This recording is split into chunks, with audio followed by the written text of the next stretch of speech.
Isang mapagpalang araw ulit sa ating lahat. Ayan, for today guys, gagawa ulit ako ng aking face mask. Ayan. Good morning, good afternoon, good evening, saan ka man sulok ng mundo. So for today, ayan nga, paulit-ulit ay gagawa ako ng aking face mask sa aking mukha. Magpapahid ulit ako. Yung aking gagawin ulit ay yogurt at saka laban. Yung laban na binili ko pa rin. So, konti na lang yung natitira. So, nakakapag-close din siya ng pores kasi malamig galing lahat sa ref. I-massage ko yung aking nose. Yung aking big nose kasi maraming blackheads bago ko lalagyan ng yung yogurt na yan at saka laban. Massage natin sa mga maraming blackheads. Yan. Massage muna natin bago natin lagyan para mag-o-open yung pores. Kasi hindi tayo hilamos ng maligam-gam. So, ito ngayon ay malabnaw kasi pinagsama yung yogurt at saka itong laban. Yan. So, ang nakakaalam talaga ng laban yung mga nasa Middle East kasi laging meron yan sa loob ng ref. Ito ay sobrang yaman nito sa skin ng tao. Nakakatulong ito makakapag-natural ng ating skin. At saka, nakakatulong siyang magpapalambot ng ating skin. Kasi, feel na feel mo talaga yung lambot ng balat mo kapag naglagay ka ng yogurt at laban. Kahit yung yogurt lang or kahit yung laban lang, kapag walang laban, okay lang din yung yogurt. Diba yung mga ibang bahay, napakaraming yogurt na i-expired na lang. So, yung iba, instead na itapon, nagagamit yun sa ating face, sa ating kutis, sa ating mga singit-singit. Pag bago maligo, ibababad natin. So, pwede po yun.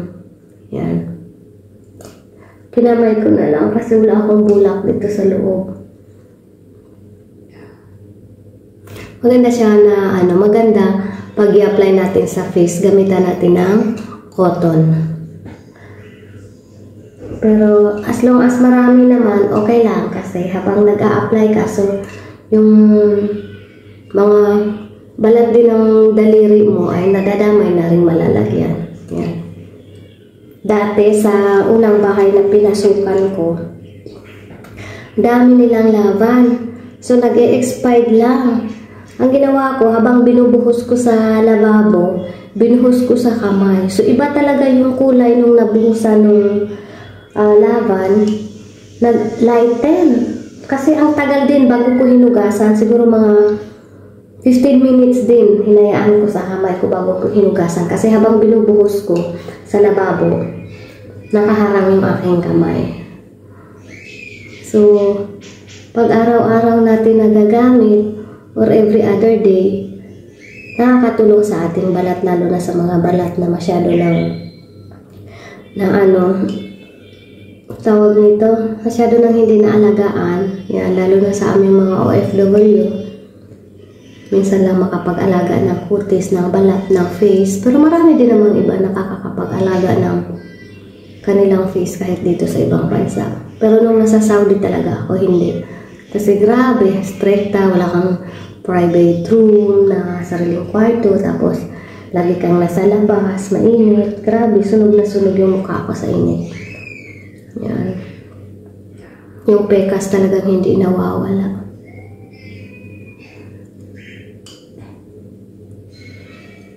Then, may sobra pa ulit. So, yun yung nilalagay ko sa aking kamay.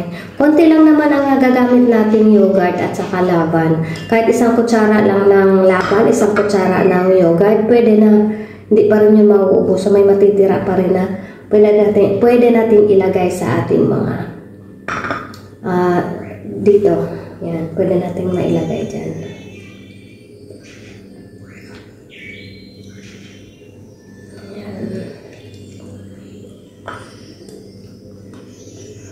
Kasi, hindi ko naubos inumin yung aking laban. Kaya may natira. Dan yung natira, abutan ng expired. Hindi ka na tinapon. Kawawang face. In-applyan ng expired. Okay lang yan, hindi naman makakasira. Kasi, hindi naman natin iniinom. At saka nasa ref naman, hindi pa naman umabot ng 1 linggo, 2 linggo yung pagka-expired. Kasi konti lang. So, sadyang tinira ko yun. Kasi baka next week pa ako ulit bibili ng laban. Kasi inumin ko, pag malapit na siyang pa-expired, nagtitira ako ng konti. Ayan.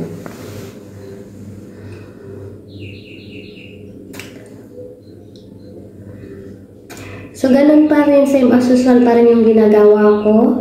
Nilalagyan ko ng tissue. Yan.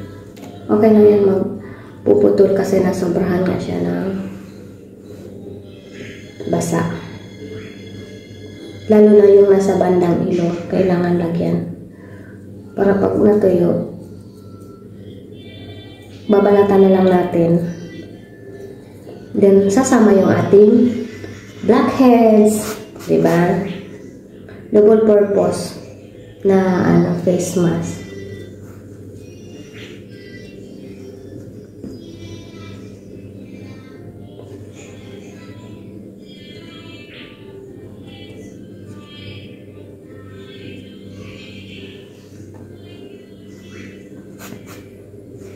Kaya tuloy ang damit ko nalalagyan din. Kahapon gumawa ako, hindi ako nag-video kasi paulit-ulit na lang din naman yung aking mga ginagamit. Egg with powder milk kahapon yung nilagay ko. So ngayon ay yogurt with lavan. Yan. So, yun lang din guys. Wash lang natin siya ng warm water. Tapos, pagkatapos natin hugasan yung ating face. And para maiwasan natin yung pagdadry ng ating skin, maglalagay tayo ng ating mga moisturizer kung anong meron tayo. And although, ang nilagay na ganyan ay hindi siya nakakapag-dry ng skin. Parang oily. Not totally yung oily na nakikitaan mo na parang mamantika yung mukha mo. Hindi. Pag hinawakan mo lang siya, hindi dry yung kutis ng mukha mo. Ganun lang siya. Hindi yung masabi mong oily, magiging oily yung face mo. Hindi. Yun lang. Hindi siya dry yung skin mo. Hindi siya nagkakrak.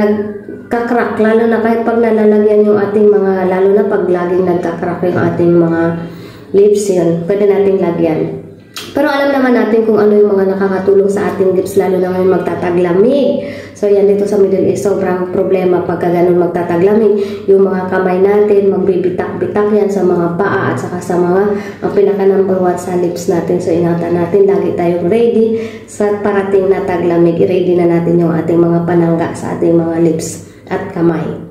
So yun lang yung aking video for today. Today is a magic day again, and thank you for watching. Sa mga bago sa aking YouTube channel, please like and subscribe po, and don't forget to click the bell button para kayo ay notify sa aking mga video na bagong i-upload. Thank you for watching guys. God bless.